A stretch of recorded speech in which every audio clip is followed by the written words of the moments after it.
All right, good afternoon, everyone. Good afternoon. Thank you for joining us. It is so good always to be surrounded by what I consider to be movement family.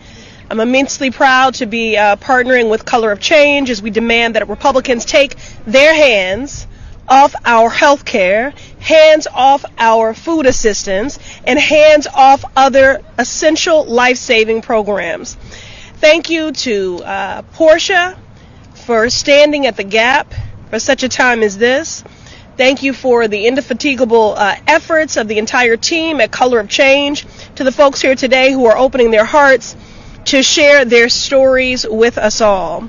And thank you to my colleagues, Representatives Lee, Brown, Adams, Amo, and Tlaib for their partnership, and to our friends at Families Over Billionaires for the work you do each and every day. We stand here today because Republicans are trying to gut Medicaid, SNAP, and other essential life-saving programs so they can line the pockets of billionaires, including Elon Musk and Donald Trump.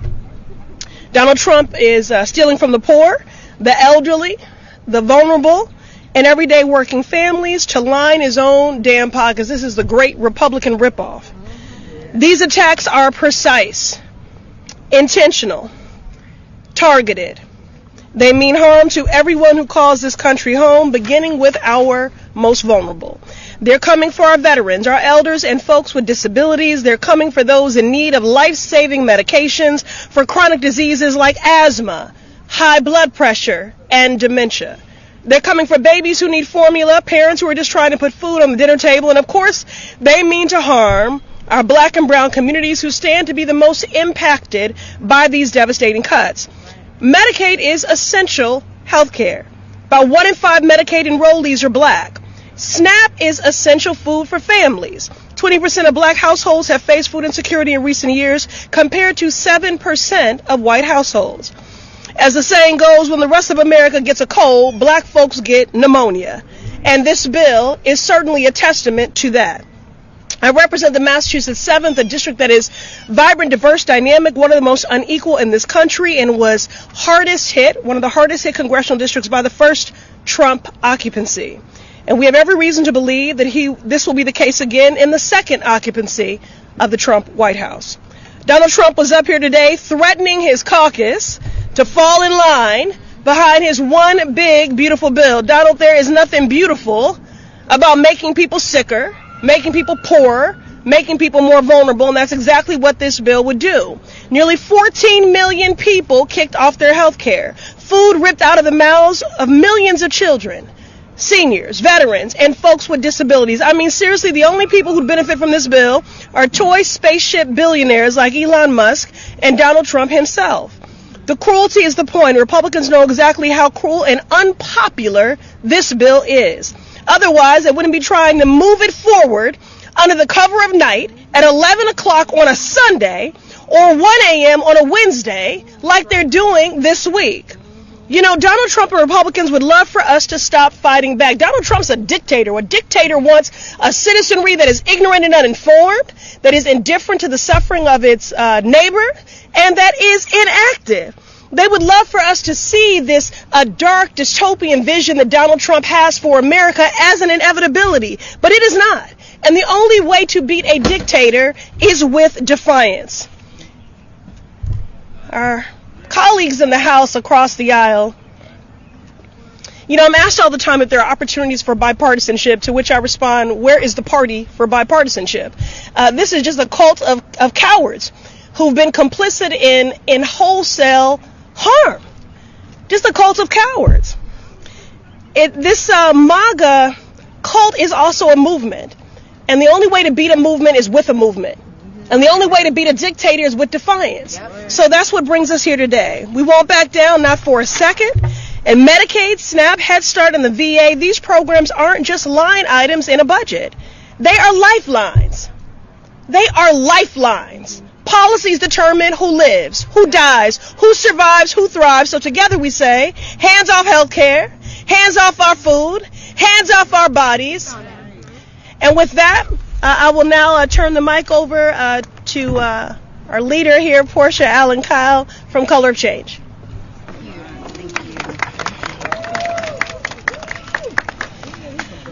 Good afternoon, everyone. And thank you all for being here with us this afternoon. For those who don't know, my name is Portia Allen Kyle. I have the honor of leading Color of Change and being here in community with all of these beautiful folks who have showed up to say absolutely not to this bill that is all about taking health care from our seniors and from those who are most in need, taking food from our children, all to create a class of trillionaires who are unsatisfied with their billions. And we know money can't buy happiness, because if money bought happiness, then the richest man wouldn't be trying to buy a country. And so the attacks that we are under, we know are devastating for black and brown families. We know that they are devastating for working class families. Black children are nearly 3 times more likely to experience hunger than white children. 22% of black children live in food insecure households. With the costs going up, with wages remaining the same and going down, taking away these vital government services are taking away the ability to survive. When it comes to opportunities for education, we know that education has been such a pathway to progress for black and brown families. And so attacks on student and federal financial aid, attacks on Pell Grants, are attacks on our mobility and our opportunity, not just for us, but for our generations to come. And so as we're thinking about the magnitude of the proposed cuts, the unprecedented nature, the extent to which they are willing to go to further this neo-segregationist agenda that seeks to consolidate power and consolidate wealth for the most havingest of the haves at the expense of everybody else, that's why we're here on the Hill today. That is why our members are here and have joined us, that we are joined with family, with those who have been in the fight with us, who will continue to be in the fight and represent us and for us. And we're here to remind people that our families are not just a line item. We are not just a line on a bill. Our families are the nurses, are the teachers, are the students, are the parents that are the backbones of our community. And so we ask, it's time to cut the greed and not the people. Right. Again, it is time to cut the greed from this bill and not the people. And so while they are so concerned, those members of the House Republican caucus, on, waste, fraud, and abuse, we are concerned with greed, theft, and corruption that is at the center of this bill. Yes. And so we stand here united and unanimous in opposition to all of the ways they are trying to undercut our livelihoods, and we thank you and appreciate everyone coming out today. And I turn it over to the wonderful Congresswoman from Pennsylvania, Summer Lee. Ooh, yes. One of my favorite truth tellers. You set the standard high. Good afternoon, everybody. I'm Summer Lee, Congresswoman for the 12th Congressional District in Pennsylvania, so Pittsburgh and Western Pennsylvania, and I stand with them. I stand with all of you, our advocates from all over this country, and I thank you so much for being here with your moral clarity, being here despite your graduations, because we know how pressing this moment is. And I'll say that it's a sad state of affair when working class folks, not just here at the press conference, but all over this country, have to take to the Capitol or take to the streets back home to urge their representatives not to cut critical access to health care or food assistance or education and so much more. But all over the country, Americans are speaking out against Trump and against MAGA efforts to take from the poor, from the sick, the disabled, the hungry, the unhoused, to give to the billionaire. The oligarchy is alive. It is alive and well in the White House, in the Congress, and they didn't waste a second to come for you. Right now, as we speak, they're planning their tax cuts for billionaires and the ultra wealthy donors. These are $1 trillion cuts we're talking about. In this reconciliation proposal, Republicans are providing an estimated $7 trillion in giveaways to the ultra wealthy and billionaires, while working families struggle to afford their basic needs: housing, food, gas, eggs. Republicans keep talking about America first, but I haven't seen a Republican put anybody who makes under $100 million first in any of the proposals or policies that I've seen. go through. These reconciliation proposals are some of the cruelest ones yet. America first. Meanwhile, they're making the largest cuts to Medicaid in history after they swore they wouldn't touch it. Millions rely on Medicaid, 165,000 in my district. These are parents caring for their children with cancer, elders who need support in nursing homes, folks with disabilities. Republicans say America first, but they're cutting food assistance like SNAP, the very lifeline that feeds folks struggling to make ends meet. In one of the wealthiest countries in the world, we have people experiencing hunger and homelessness who rely on assistance. And rather than provide these folks with fair wages and affordable housing, Republicans are cutting the very benefits and social services in favor of these oligarchs. They're cutting people out of jobs, cutting their access to higher education. The reality is, these oligarchs who've bought their way into the Oval Office have already taken so much from working families. That is exactly why we have to get money out of politics, because when Republicans are more accountable to the corporate interests and the billionaires and lobbyists lining their pockets, we've lost the plot. We've lost democracy. This is now about who has power and who they are willing to hurt to keep it. And it's working families and the disenfranchised black and brown communities that get hit the hardest every time. Trump calls it the big, beautiful bill. But tell me again, what is beautiful? What is beautiful about forcing families to choose between taking their kids to the doctor or feeding them? Let's be clear. It would take just 3 Republicans, 3 of them, to block this egregious bill when it comes to the floor. Will any of these Republicans have the courage to stand and put America first? Every single person in this country should be pressuring their representatives to vote no. Because even if you aren't on Medicaid or SNAP, every person who is not as rich as the folks Republicans are pandering to will be impacted. So know this. I will never vote for a budget that comes at the cost of our people, of their health care, of their education, of their lives. And I will push back against every effort to do so. And we would like Republicans to do so as well. With that said, I would be honored to bring up Representative Shontel Brown from Ohio. Thank you. I am honored to be here with Congresswoman Pressley, Congresswoman Lee, and advocates from Color of Change and Families Over Billionaires. We're here to sound the alarm. We're here to speak up and to speak out. House Republicans are trying to make life worse for millions of people, and they're trying to do it in the blink of an eye. If this legislation passes, tens of millions of people would lose their health care. If this legislation passes, it's just not a bad bill, because we've seen bad bills. This is the most deliberately destructive legislation Congress has considered in decades. And there's not a lot of nuance or complication here. Trump and MAGA extremists in Congress are taking money from our constituents and giving it to their friends and donors. In my state of Ohio, the state government has already said that if these cuts are enacted, under state law, they will end the Affordable Care Act Medicaid expansion in our state. So what does that mean? Well, I'm glad you asked.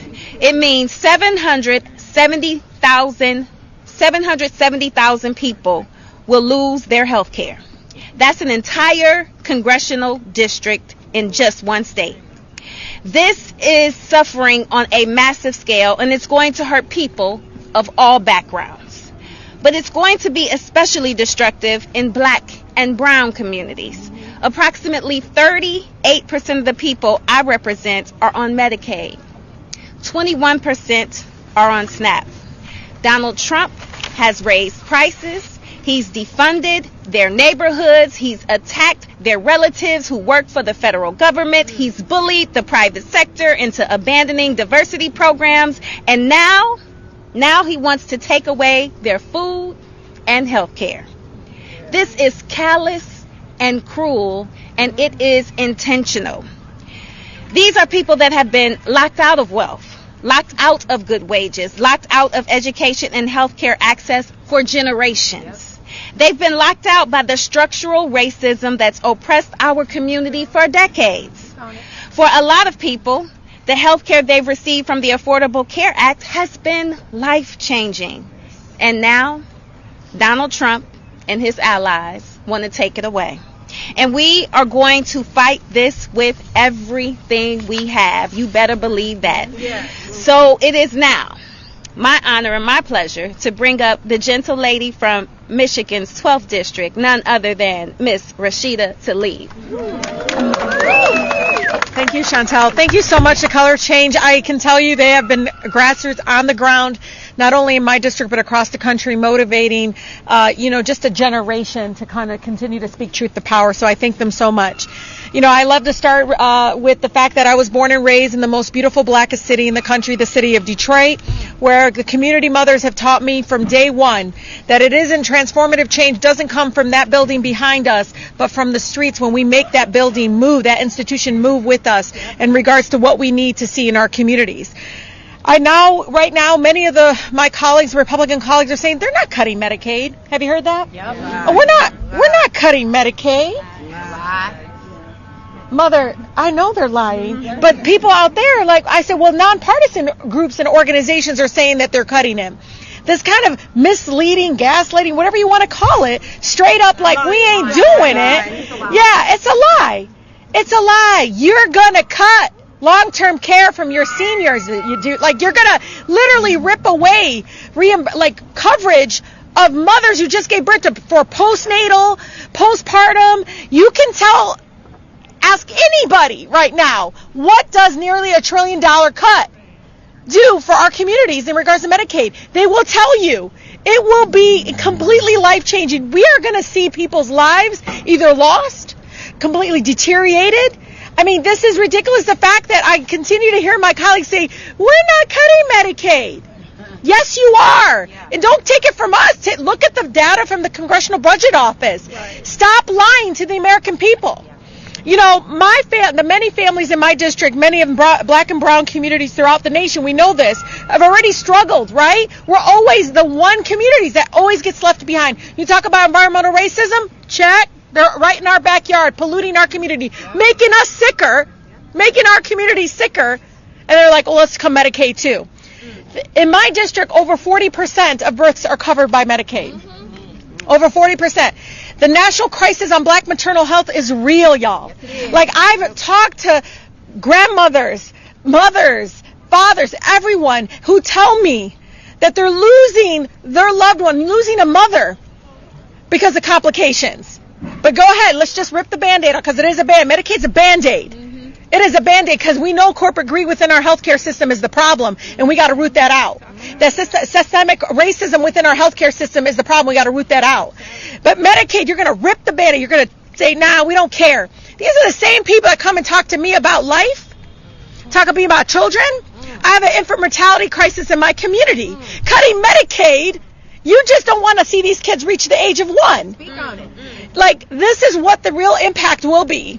And I've already heard from the clinics in my community, the hospitals, all these folks that continue to tell me, Congresswoman, you don't understand. If you cut this, we're going to have to close doors. How many of us have heard that? Yeah, so much.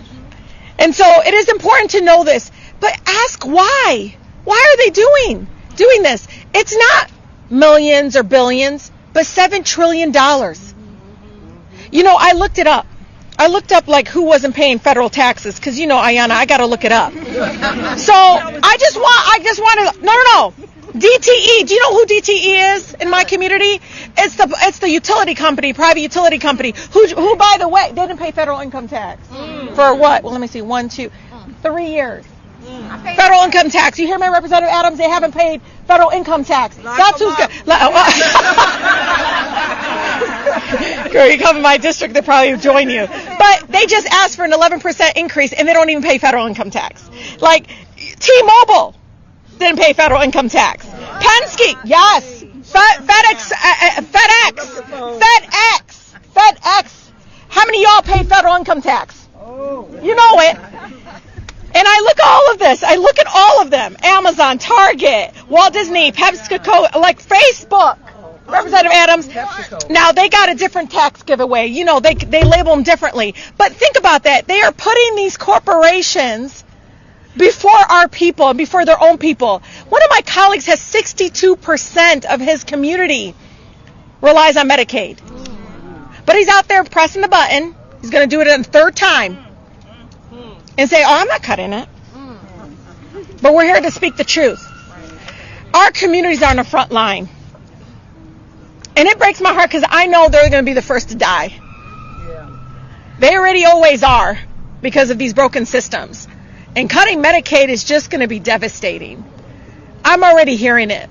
My mothers with special needs children tell me, what am I going to do, Rashida? This is how I get wraparound services. Right. You know, I keep thinking about the fact that 60% of nursing home stays across our country are covered by Medicaid. I keep thinking about, you know, the mothers who give birth and take their kids to see a doctor when they get sick. And you think about all those children. Those children are all uninsured or underinsured, and it's Medicaid. That's the lifeline for many of them. So I say to all of you, and continue, and you know, many of the advocates understand this. This is a crisis. This is where we need to move with urgency. And so I really appreciate Representative Pressley bringing us all together. But on behalf of the community I represent, you know, we understand what it means to speak the truth. But resistance can only come from the streets. And what I mean by that is we got to organize outside and show people in these communities that they're a member of Congress. And there's one in Detroit, in the Detroit, Metro Detroit area, Congressman John James, who his district relies heavily on Medicaid. But he's in there and saying, no, I got the backs of my community. And this person wants to be governor. Now, I know, Representative Adams, I can tell you right now, Macomb County, Oakland County, where he represents those families, I've met them because they refused to do a town hall. So I said, well, I'll come and answer the questions. And I did, and there is nobody in that room that did not shed a tear because, to me, Medicaid and SNAP, they're nonpartisan. They feed people that are hungry, no matter their political affiliation. They cover people. Medicaid does it without political affiliation. It's a nonpartisan issue. If anything, it's a human being issue. These are human beings that were devastating, all because we want all these corporations and all these billionaires and folks getting these $7 trillion cut. But don't worry. They did have an increase in the budget. You know what it was for? The Department of Defense. They increased it by, what, $6 billion? So don't worry. They have money for bombs and wars. But they don't have money for Medicaid and SNAP benefits for our residents. You know, and it's devastating because the Pentagon budget hasn't passed 7 audits in a row. You talk about waste and efficiency. You can see it's our communities that are always going to be on the front line. They always seem to have money for that, but not clean water, not tackling on the issue of black maternal health, tackling on the issue of poverty in our communities. And so I thank you all for so much for coming here and putting the mirror up at them and understanding that they're the problem, and again, denying that they're even doing it is disgusting. With that, I have my neighbor in the Rayburn building is Representative Adams. So much grace. I wish I had the grace that you have, Representative Adams. I can't. You do it so beautifully done. Oh, no. But, you know, she has been fighting on behalf of her communities for a long time. And, you know, I just want you to know she is a community mother, hands down. She takes care of her community, and I'm so proud that she's here. And with that, everybody give her a warm welcome. Thank you, my neighbor. Listen, color of change, we're going to change some things. It's still about PPP here, you know, punishing poor people. But we're going to change some things. Let me just be perfectly clear. People will die if Republicans succeed in cutting Medicaid and SNAP in their budget bill. It's not hypothetical. It is not a theory. It is fact. And so American citizens will lose their lives so Republicans can fund their GOP tax scam. And nearly 14 million people will lose their health care under these proposed cuts, including 650,000 North Carolinians who are covered under Medicaid expansion. Millions more will go hungry at a time when nearly half of the households in America are living paycheck to paycheck to struggle to make the ends meet. You know, working hard is not enough if you don't make enough. You know, it's reckless, it's cruel, and it's unacceptable. And Republicans, shame on you. You know, I think about how these cuts are going to harm our kids. Nearly half of all of our children in the U.S. get their health care coverage from Medicaid or CHIP, including 99% of children in foster care. And that's what we're here to talk about. All of my colleagues and and all of the advocates who have come. 42% of all SNAP recipients are children, helping to pull millions of our kids out of poverty every year. And these cuts will cause our children to go to bed hungry every night. It's going to strip away their ability to get help when they're sick or injured. It will darken the bright futures that we promise to build for the next generation. All to give trillion-dollar tax breaks to billionaires like Elon Musk. You know, it's kind of like it's Robin Hood in reverse. Stealing from the poor, giving to the rich. And if billionaires, they don't need another damn tax break. You know, the health, the safety, and the well-being of our children isn't negotiable to me or any of my Democratic colleagues who are here and those who are not here. Why don't Republicans feel the same way? I also think about how these cuts will impact our communities of color. Hispanic households experience food insecurity at more than twice the rate of white households. For African American households, it's nearly 3 times that of white households. SNAP has been an essential program to combat hunger and to provide economic security to our communities, lifting more than 2 million people of color out of poverty in 2023 alone. Republicans are saying we can't afford to fund SNAP. I say we can't afford not to. You know, Medicaid is crucial to providing life-saving health care to communities of color as well. You know, you can't be healthy if you're hungry. Black and Hispanic households enrolled in Medicaid at more than twice the rate of white households. Medicaid is responsible for improving health care outcomes for people of color, combating the maternal health crisis, and addressing racial disparities in health care. Simply put, Medicaid is saving lives. Republicans keep talking about making America healthy again. Well, they need to start by leaving Medicaid and SNAP the hell alone, because these programs are building a healthy American. And we know that these programs work. They are essential for providing health care, reducing food insecurity, and building economic security for every American, especially communities of color. But Republicans are prioritizing greed over the need of their constituents. And we cannot stand for it. We're not going to stand for it. We're going to fight this bill in committee. We're going to fight this bill on the floor. And we're going to fight to protect the futures of every single American who will be hurt by these reckless cuts. You know, we've got to continue to fight. We've got to stand up. We got to speak up, and damn it, let's cut up if we have to. But listen, I'm so pleased to be a part of this group and my colleagues who are standing together to make sure that we protect the least, the lost, and the left behind. That is so important. I thank you all, and I thank you, Congresswoman Pressley, so very much for bringing us together. And Color of Change, let's change some things. Thank you. When we fight, we win. When we fight, we win. When we fight, we win. When we fight, we win. I'm Gabe Amo. I represent Rhode Island's 1st Congressional District, and I am so honored to follow some powerful congresswomen. Can we hear it for them? Yes. And look, we know it's the case that budgets are a statement of values. Yep. And the partisan bill that House Republicans are trying to force through is a symptom of moral decay. Yep. You know, it took 8 days for Neil Armstrong and Buzz Aldrin to land on the moon. It took 52 days for Thomas Jefferson to draft and our founders to sign the Declaration of Independence. And in the 120 days of this horrific Trump 2.0, Republicans concocted a tax scheme that would tax the poorest Americans to give handouts to the rich. Yep. Record timing to cause such great harm. And this is moral inversion. It's time for billionaires to pay more, not less.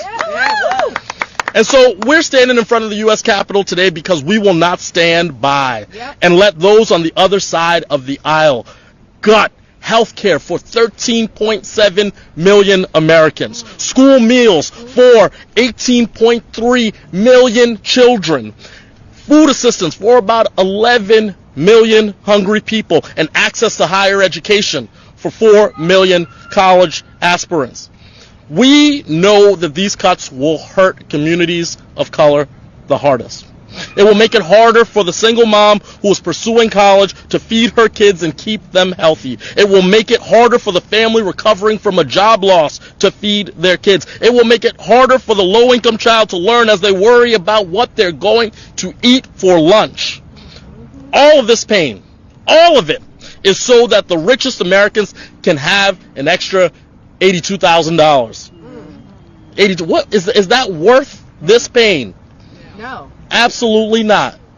Absolutely not. You have more money for billionaires to buy cars, more money for billionaires to buy yachts, while those who are making the least will in fact do what? Pay more. That's crazy. So this budget is wrong. We know it's wrong. Republicans are perverting the promise of America, a promise that says if you work hard, you pay your fair share, we'll give you a hand up if you're having a hard time. Instead, Republicans are prioritizing the well-being of the well-off. Yep. They are prioritizing their billionaire buddies like Elon Musk and the crew that pay for entry to 1600 Pennsylvania Avenue. So we have chosen the path that we must choose, which is to stay loud. There we go. To educate our communities, to make sure that Americans know the consequences and that Americans know that they have power. We are not powerless. The people in this building do not dictate our futures. It's people in communities across America who must now raise their voices. Do not put the phones down. Yep. We know that Republicans need to hear from you. Yep. As much as they hear from us, it is far more important they hear from the people they work for in their districts across America. And don't put those phone downs. Don't put those phones down. Don't be silent. This is a time to be loud. This ending is not inevitable. It isn't. And so we must fight. We must fight. We must fight. And I am grateful to be fighting with you today because I know that we will win. Yes. Victory may be hard earned, but we will win because it is what people are literally depending on. Their lives depend on this mission, and we will save those lives. Thank you. Thank you. All right. Victory is mine. Hi, everybody. My name is Michael Linden. I'm the director of Families Over Billionaires. It is an absolute honor and privilege to be standing here today.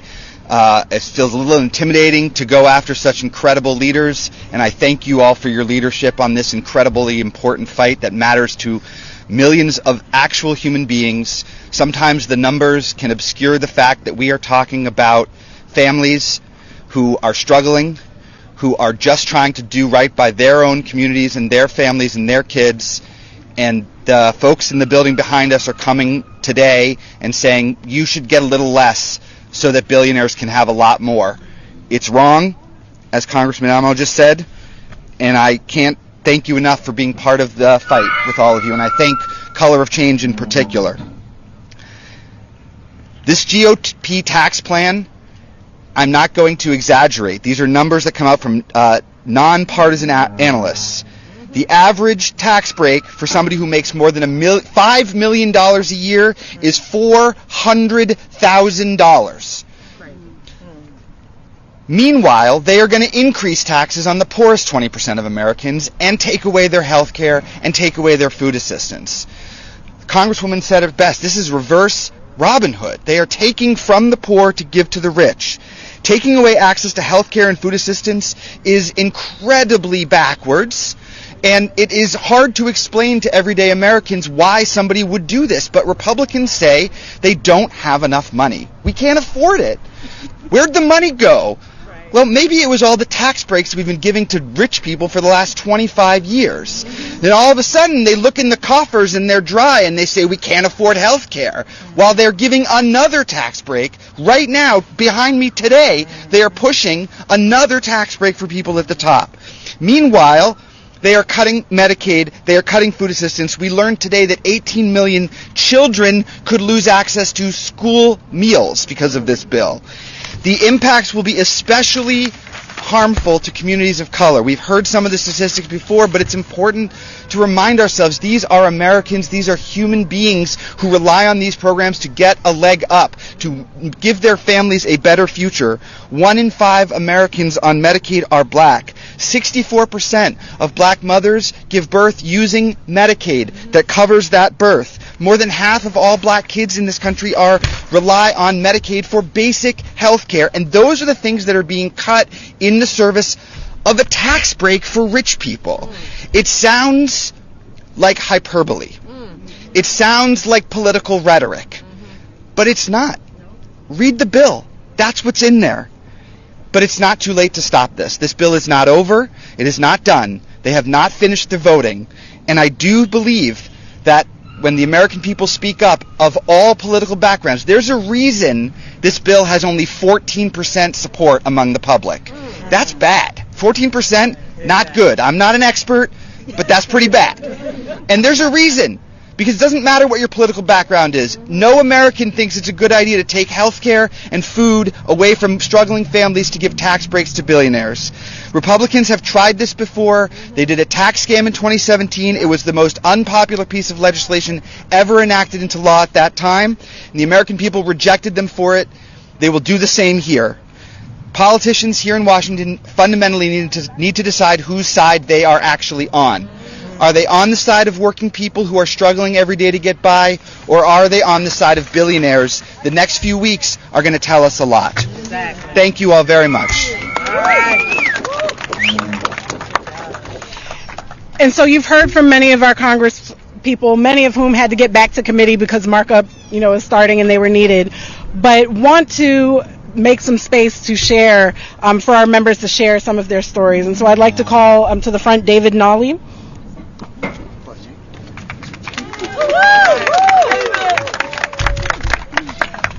Good afternoon. And talk about intimidation after speaking after so many esteemed members of Congress, including some of the members of the squad.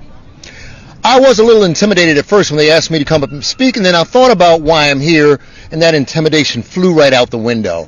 I'm standing back there holding a sign that says hands off of SNAP, and I can speak to you from firsthand experience that 64 years ago, my mother was on public assistance that she needed to raise her 3 children by herself. As you know, hungry children find it hard to succeed in school. That program helped us survive. It nourished us. It gave us the strength to get through school, and this is what my mother wanted. All 3 of her children graduated high school. 2 of us went to college. We've worked in the insurance industry. We've worked in the service industry. We've been in the military. We've worked in federal service. That shows a generational success for programs like SNAP and like Medicaid. It shows that it is not a handout. It's not even a hand up. It's an investment, not just in my family, but in our communities and in America at large. So I would say to you, let's get behind this effort. Let's get behind this program. Talk to the people that you know. We know that many of the Democrats support this effort. Yes. We know that already. What we're hoping is that we can get out and share this message with others and let them know this is not about a hand up, about an investment in America, an investment in Americans, because we can. Thank you.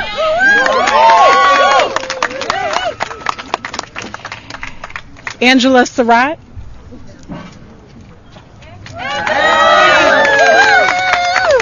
When we fight, we win. When we fight, we win. All right. I am honored to be here today. I represent what everyone has been talking about today. It's not just about reps speaking. It's about us, the people, showing up. We are who need this.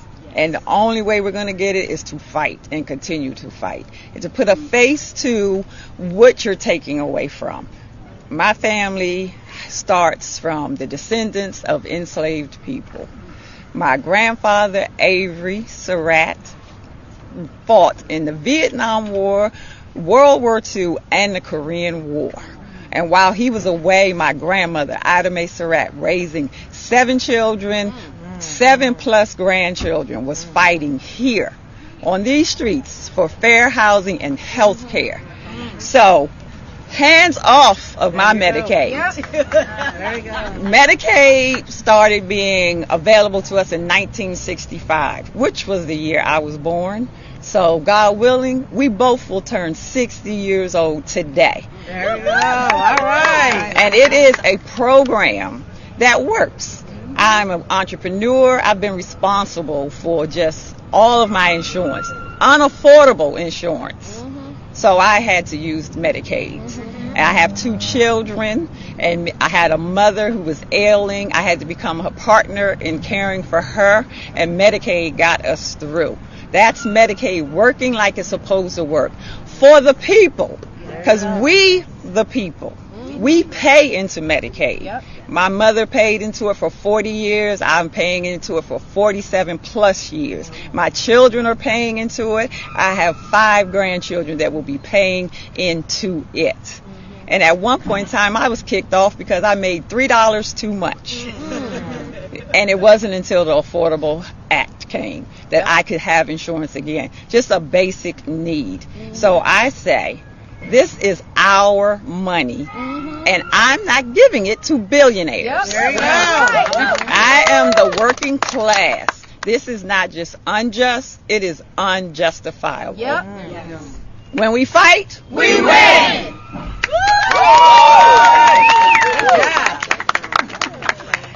And Lakeisha Ashley.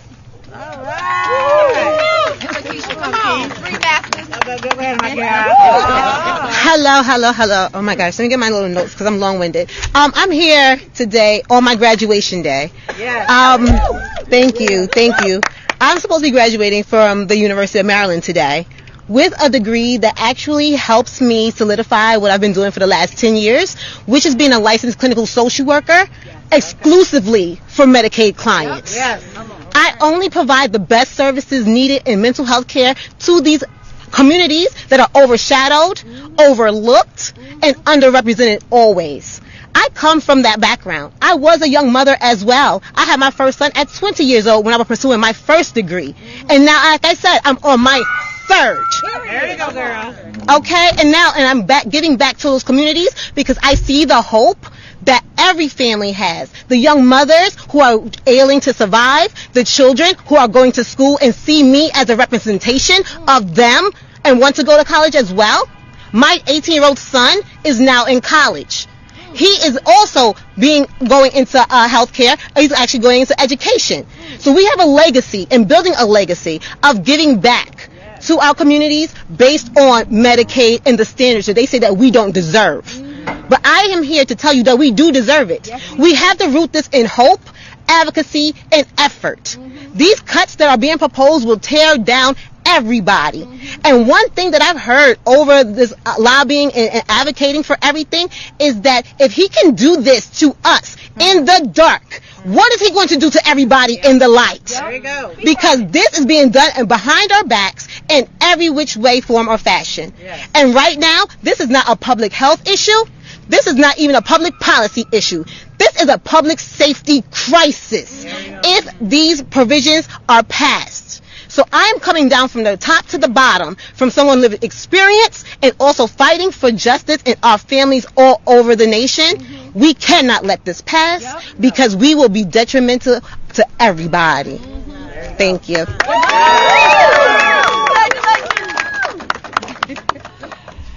I want to thank everybody for coming out today. I hope that through our partners on the Hill, through our members, that you all are reminded that we are more than a line item, that we are more than what is in the budget, that we are here on behalf of our families and communities for what is right and what is just. And so thank you all for coming out this afternoon. We appreciate you and hope that everyone is calling their congresspeople, pushing their representatives to vote no. Thank you. When we fight, we win. When we fight, we win.